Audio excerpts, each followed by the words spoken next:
बिस्मिल्लाहिर्रहमानिर्रहीम। अस्सलाम वालेकुम डियर स्टूडेंट्स, मैं हूं आपका फिजिक्स टीचर आतिफ वकास और आज हम बात करेंगे एम्पियर्स लॉ के एप्लीकेशंस की।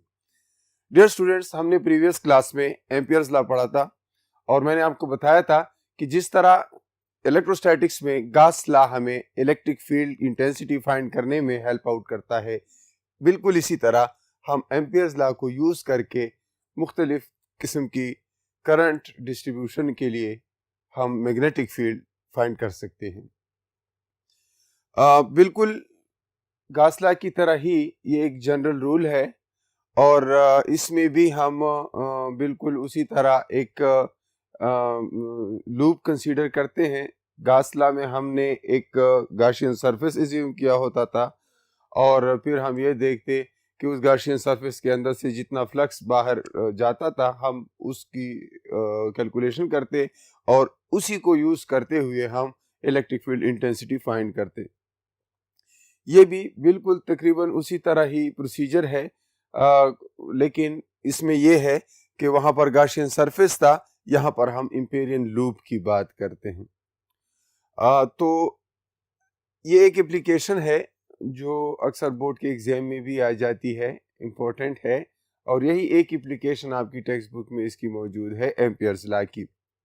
तो इसको हम एम्पियर्स लॉ को यूज करते हुए फाइंड करते हैं कि किस तरह किसी सॉलिनॉइड की जो मैग्नेटिक फील्ड है उसको फाइंड किया जाता है। Solenoid is a spring like coil of length many times its diameter। ये एक स्प्रिंग टाइप कॉइल होती है, स्प्रिंग सी होती है और इसमें नंबर ऑफ टर्न्स होते हैं बहुत सारे।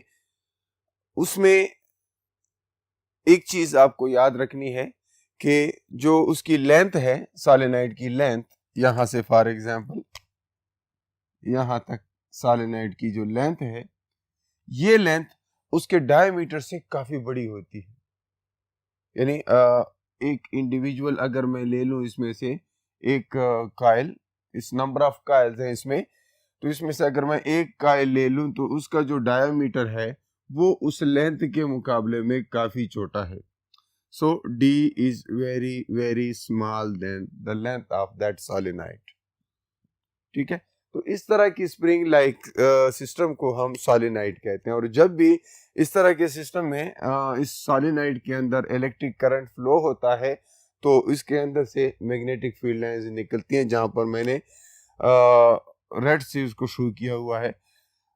ये सॉलिनॉइड में करंट की जो डायरेक्शन है that is this, the same way इस तरह हमने उस दिन राइट हैंड रूल पढ़ा था प्रीवियस क्लास में। तो उसमें हमने ये बात की थी कि जब भी आप किसी वायर के अंदर से करंट पास करते हैं तो उसके अराउंड मैग्नेटिक फील्ड पैदा हो जाती है। उस मैग्नेटिक फील्ड के मुतालिक मैंने कहा था कि हम राइट हैंड रूल यूज करेंगे कि उस वायर को इस तरह हाथ में ग्रिप करके अपने थंब को करंट की डायरेक्शन में कर लेंगे और जो कर्ल ऑफ द फिंगर्स है वो मैग्नेटिक फील्ड की डायरेक्शन शो करेगी। लेकिन सॉलिनॉइड में किस्सा इसके अपोजिट होता है। सॉलिनॉइड में करंट जो है इस तरह सर्कुलर पाथ पे जा रहा होता है अलोंग द कॉइल और उसकी वजह से जो मैग्नेटिक फील्ड होती है वो बिल्कुल बार मैग्नेट की तरह होती है, स्ट्रेट होती है। जाहिर है मैग्नेटिक फील्ड जो है वो सॉलिनॉइड के एक साइड से निकलेगी और दूसरे में जाएगी, क्योंकि magnetic field is always dipole. Magnets में ये होगा कि हमेशा नॉर्थ और साउथ पोल होंगे। No matter how small you divide a matter in, तो उसके हमेशा, अगर वो मैटर मैग्नेटिक है तो उसके हमेशा दो पोल्स होंगे। हमारे पास जितने भी मैग्नेट्स हैं अभी तक ऐसा कोई मैग्नेट हमें नहीं मिला कि जिसमें सिर्फ एक ही पोल हो और यही इसको इलेक्ट्रिक फील्ड से मुख्तलिफ करती है। इलेक्ट्रिक फील्ड में ये होता है कि एक पॉइंट चार्ज है, अगर वो इंडिविजुअल पॉइंट चार्ज है प्लस है तो उससे आउटवर्ड फील्ड निकलेगी और अगर वो माइनस है तो उसकी इनवर्ड फील्ड जाएगी। लेकिन मोनोपोल होता है, एक ही पोल होता है। लेकिन चूंकि मैग्नेट्स हमेशा नॉर्थ और साउथ दोनों उसमें मौजूद होते हैं तो उसमें कोई मोनोपोल नहीं होता। तो यही इस सोलेनोइड के साथ भी होता है। सोलेनोइड के अंदर से जब करंट पास होती है तो ये एक मैग्नेट की तरह बिहेव करता है, बार मैग्नेट की तरह। बार मैग्नेट आप जानते हैं उसका एक नॉर्थ साइड होता है और एक साउथ होता है। अगर आप उसको देखें तो उसकी नॉर्थ से मैग्नेटिक फील्ड लाइंस निकल रही होती हैं और वो उसके साउथ में टर्मिनेट होती हैं। यहाँ फॉर एग्जांपल यहाँ से मैग्नेटिक फील्ड लाइंस निकलती हैं और वो यहाँ आकर साउथ में इंटर हो रही होती हैं। तो इस तरीके से हम कहते हैं कि सोलेनोइड भी एक मैग्नेट बन जाता है कि जब उसके अंदर से करंट पास होता है। करंट के वक्त ये होता है कि करंट की डायरेक्शन मैटर करती है। अगर तो इस तरह है करंट, मतलब ये है कि क्लॉकवाइज जा रही है, तो उसमें मैग्नेटिक फील्ड की जो डायरेक्शन होगी, यहाँ पर मैंने शो किया है, वो इस डायरेक्शन में होगी। लेकिन अगर करंट इस तरह जाता है एंटी क्लॉकवाइज तो फिर ये होगा कि मैग्नेटिक फील्ड की डायरेक्शन अपोजिट हो जाएगी। यानी उस सोलेनोइड के अक्रॉस करंट की डायरेक्शन चेंज करने से क्या मिलता है हमें हमें उस मैग्नेटिक फील्ड की डायरेक्शन मिलती है। अगर तो सोलेनोइड के अंदर से करंट की डायरेक्शन एक साइड पे हो तो मैग्नेट जो बनता है उसका नॉर्थ इधर होगा। अगर तो करंट की डायरेक्शन हम चेंज कर देते हैं तो फिर वो मैग्नेट जो इसने बनाया है उसका नॉर्थ पोल उधर हो जाएगा। ये एक और बात भी आप जहन में रखें कि सोलेनोइड के अंदर जो होता है साउथ से नॉर्थ की तरफ फील्ड होती है। Outside a magnet, it is always true that magnetic field lines emerge from north pole and they terminate in south pole. But inside any solenoid, the magnetic field lines are from south pole to the north pole.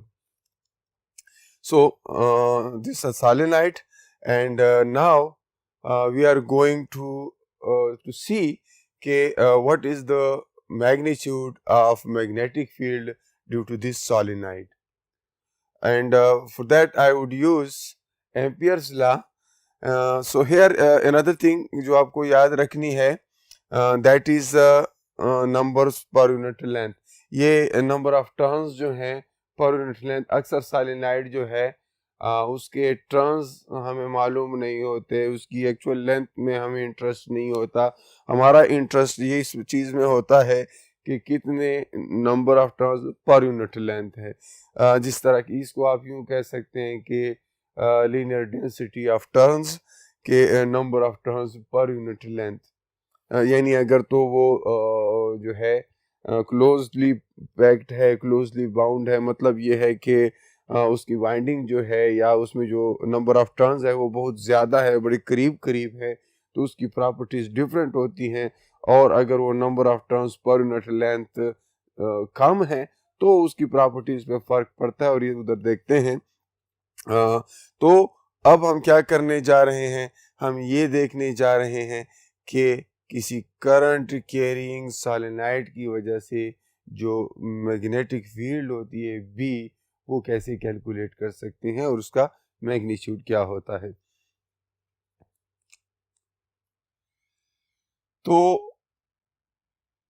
ये एक solenoid मैंने बनाया है, लेकिन उसका मैंने ऐसे dissection किया हुआ है।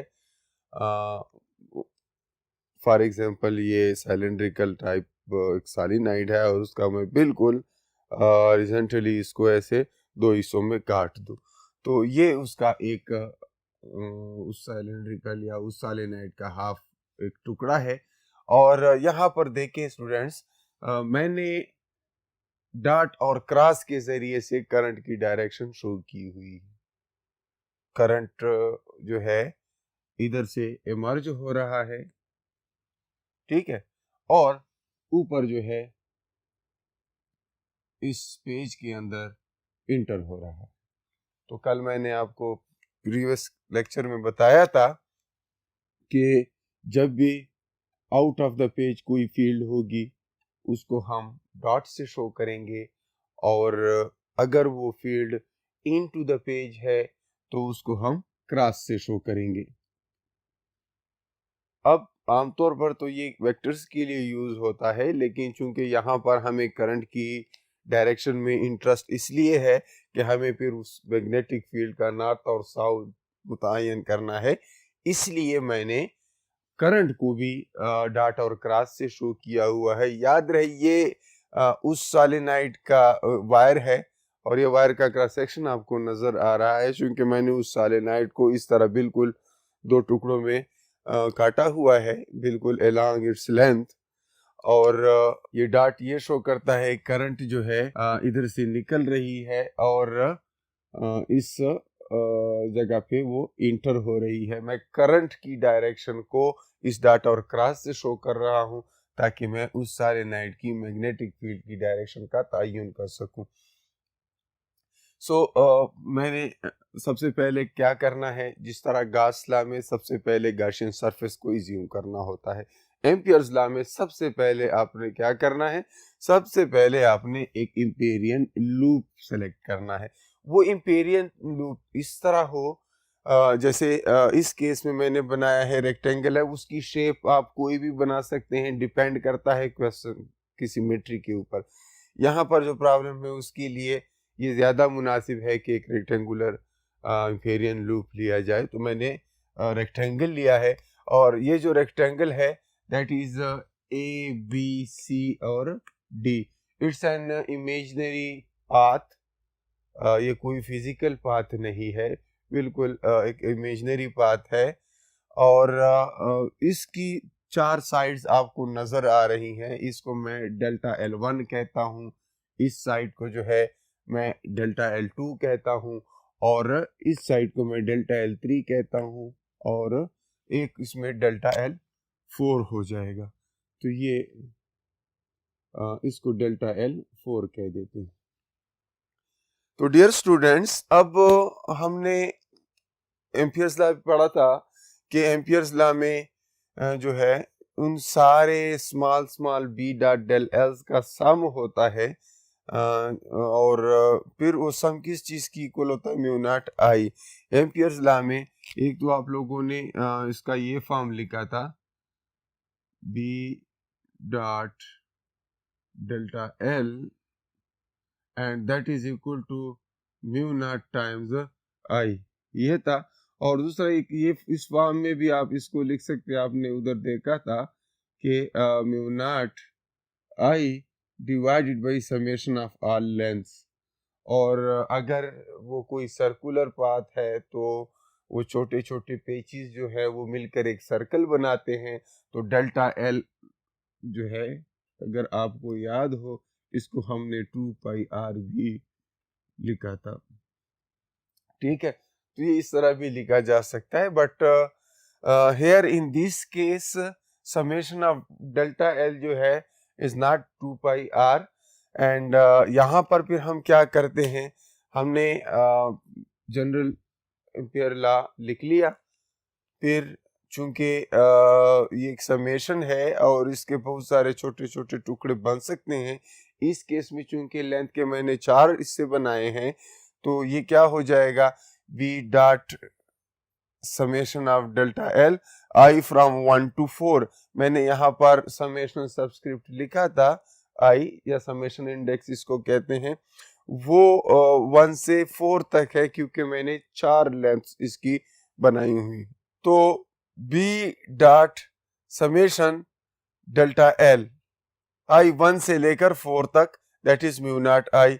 इस समेशन की जगह, समेशन का मतलब क्या होता है कि मतलब ये है, ये क्वांटिटी 4 दफा ऐड होगी, ऊपर 4 लिखा हुआ है।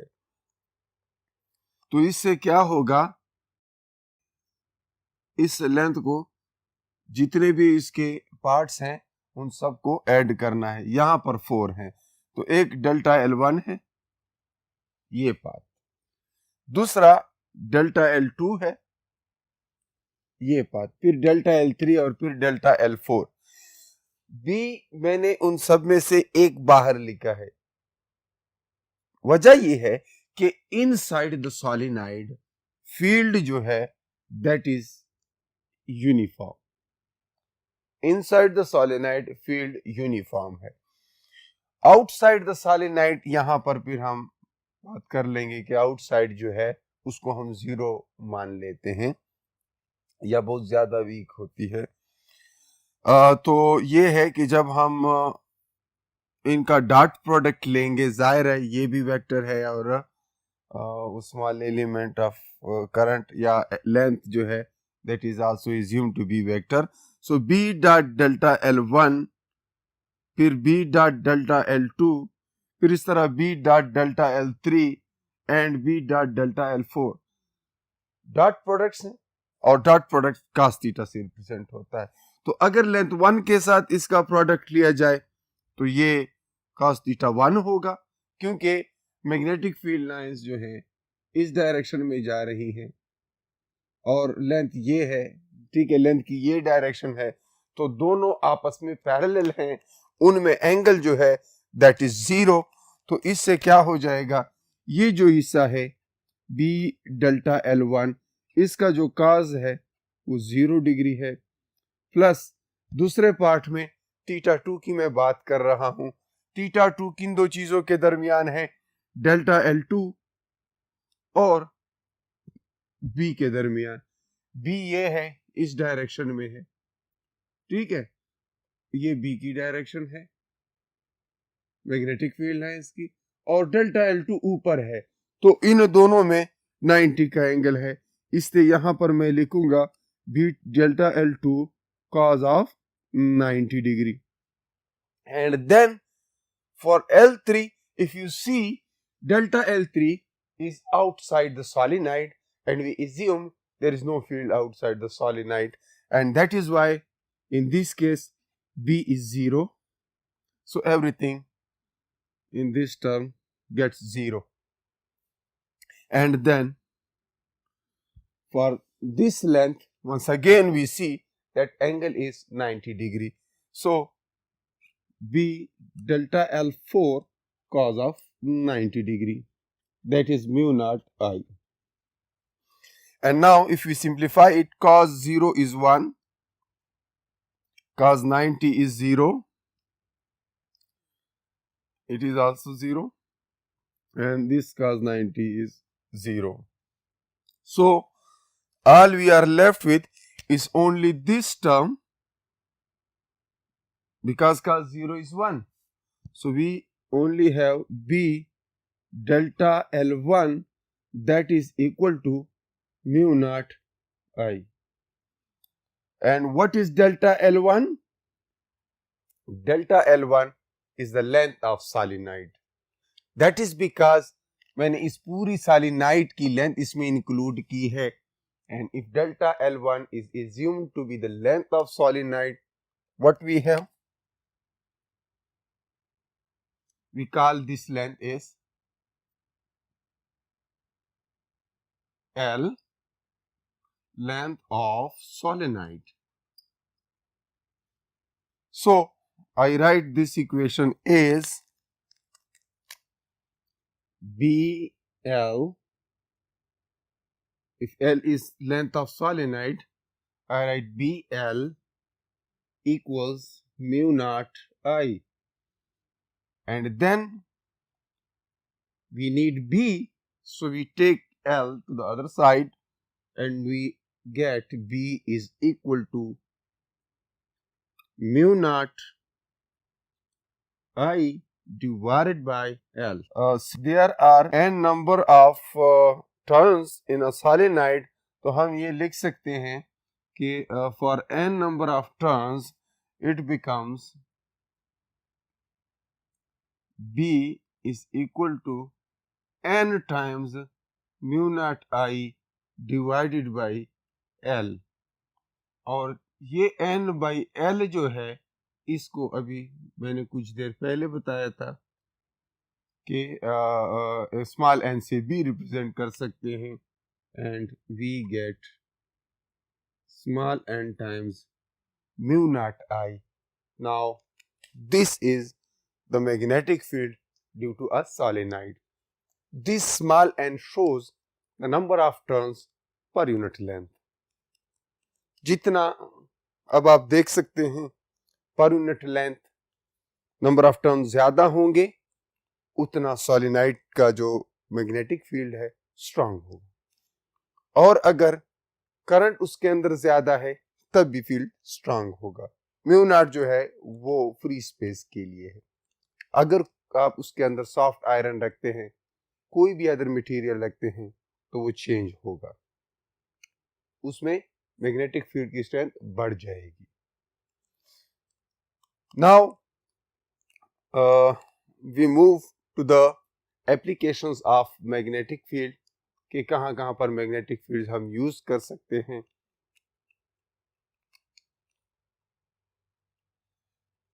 Applications of magnetic field, magnetic field की एप्लीकेशंस कहाँ पे होती है? डियर स्टूडेंट्स, मैग्नेटिक फील्ड्स को बहुत जगहों पे हम इस्तेमाल करते हैं। यहाँ पर मैंने कुछ आपकी टेक्स्ट बुक से लिखी हैं, जैसे इलेक्ट्रोमैग्नेटिक क्रेन्स होते हैं, इलेक्ट्रोमैग्नेटिक लॉक्स होते हैं, doorbell ringers and electromagnetic trains. तो ये सारी चीज़ें जो है इसी प्रिंसिपल पे वर्क करती हैं, इलेक्ट्रोमैग्नेटिज्म की प्रिंसिपल पे।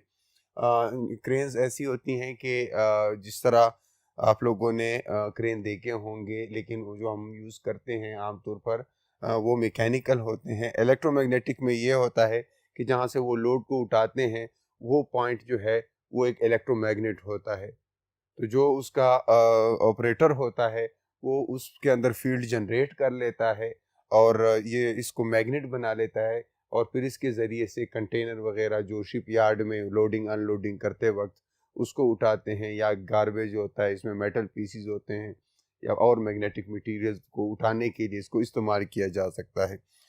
ये बहुत इफ़िशिएंट होता है और बहुत ज़्यादा स्ट्रांग मैग्नेटिक फील्ड की वजह से ये बहुत ज़्यादा हेवी चीज़ों को उठाने के लिए इस्तेमाल किया जाता है। और मज़े की बात यह है कि जैसे ही उसके अंदर से मैग्नेटिक इलेक्ट्रिक फील्ड हम बंद कर देते हैं, जब जैसे ही उसके अंदर से इलेक्ट्रिक करंट ख़त्म की जाती है, तो वो मैग्नेट नहीं रहता और वो उस ऑब्जेक्ट को रिलीज़ कर देता है जिसको उसने पकड़ा होता है। फिर इस तरह इलेक्ट्रोमैग्नेटिक लॉक्स होते हैं, ये भी उसी प्रिंसिपल पे काम करते हैं। इंतहाई स्ट्रॉन्ग मैग्नेटिक फील्ड क्रिएट की जाती है इलेक्ट्रिक करंट के ज़रिए से, और इलेक्ट्रोमैग्नेटिक लॉक्स बनाए जाते हैं। ऐसे डोर्स होते हैं जिसके खुलने का और कोई रास्ता नहीं होता, अंदर ही अंदर उसमें सर्किट्स होते हैं और उसके अंदर स्ट्रांग मैग्नेटिक फील्ड जो है वो क्रिएट की जाती है बाई, चूँकि इस तरीके से हमने बात की थी कि किसी भी सॉलिनॉइड के अंदर उसमें सॉलिनॉइड वगैरह की तरह का सिस्टम होता है। सॉलिनॉइड के अंदर हमने कहा था कि एन म्यू नॉट आई ये उसकी मैग्नेटिक फील्ड होती है, तो जितना उसमें ज़्यादा करंट होगा उतनी स्ट्रांग मैग्नेटिक फील्ड होती है। तो इसके ज़रिए से हम इलेक्ट्रोमैग्नेटिक लॉक्स बनाते हैं। फिर जो पुराने फैशन ओल्ड फैशन जो डोर बेल्स होते हैं वो भी इलेक्ट्रोमैग्नेटिज्म पे बेस्ड होते हैं, और इसी तरह इलेक्ट्रोमैग्नेटिक ट्रेन्स होते हैं जो डेवलप्ड कंट्रीज़ में अक्सर इस तरह ट्रेन्स होते हैं जिनकी बहुत ज़्यादा स्पीड होती है। उनका वर्किंग प्रिंसिपल ये होता है कि उसके जो है मैग्नेटिक फील्ड क्रिएट की जाती है और इलेक्ट्रिक करंट के ज़रिए से, और उसके ज़रिए से उसको प्रोपेल किया जाता है। तो these are few applications of magnetic fields. You can search for it. अगर आप के पास इंटरनेट की फैसिलिटी है तो आप सर्च कर लें, बहुत सारी एप्लीकेशंस आपके सामने आ जाएंगी। तो आपको मालूम होना चाहिए कि जो चीज़ आप पढ़ रहे हैं उसके रियल लाइफ में एप्लीकेशंस क्या क्या हैं। तो डियर स्टूडेंट्स, उम्मीद है आपको आज की टॉपिक की समझ आ गई होगी। इंशाल्लाह नेक्स्ट टॉपिक में हम बात करेंगे किसी चार्ज पार्टिकल के ऊपर, किसी मैग्नेटिक फील्ड के अंदर जो फोर्स लगती है उसके मुतालिक। तब तक के लिए अपना बहुत सारा ख्याल रखिए। अल्लाह हाफिज़।